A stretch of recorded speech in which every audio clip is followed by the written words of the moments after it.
Hello YouTube, Sam here from youtube.com/onlivegamer for the new Boston. And in this tutorial we're going to be taking another look at the select case statement. So this time, instead of using an integer, we're going to use a string.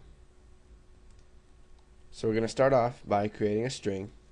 So dim my string as string. Set that equal to nothing.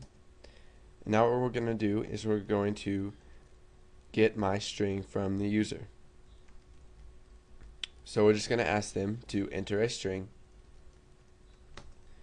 and then my string is going to be equal to console.readLine.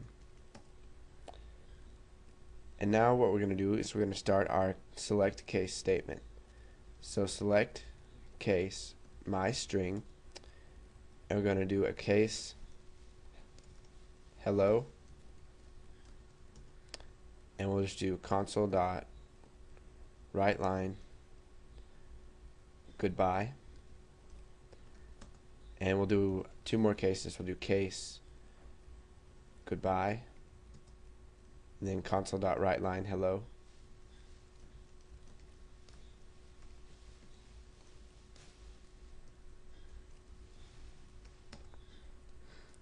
And now we're going to do case, let's just do fishing, and then we'll do console.WriteLine boat. Okay, so now if we run this, it's going to close out right before it's done.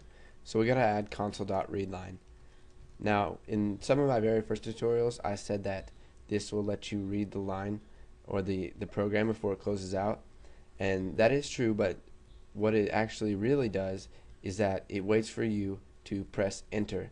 So whatever you type in there in the line that it's reading, it's going to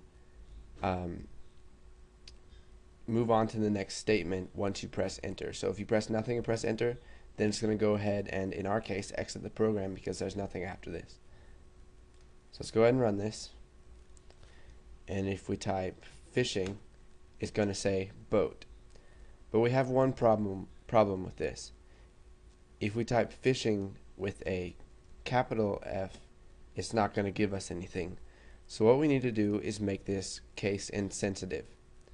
So to do this, we're just going to type my string dot to lower, and we need to make sure that all of our strings inside of our cases are lowercase, and you can see that they are. We have hello, goodbye, and fishing, and they're all lowercase. So now if we run this, we can type fishing in any way we want, and it's going to give us boat back. Now, one other thing we need to cover is what happens if they type in something that's not in our select case statement, such as dog. It's not going to return anything. So to deal with this, we're going to use what's called case else. And this is very similar to the else in the if else statement. It's going to cover anything that you don't have in your cases. So if my string.toLower is equal to anything other than hello, goodbye, or fishing, then it's going to go ahead and we'll have it write console.WriteLine I don't know what you're talking about.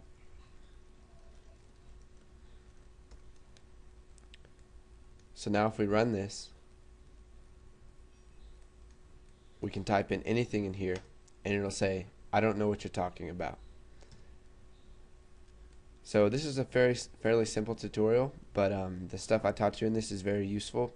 And go ahead and practice some select case statements. Once you have that nailed down, go ahead and move on to the next tutorial.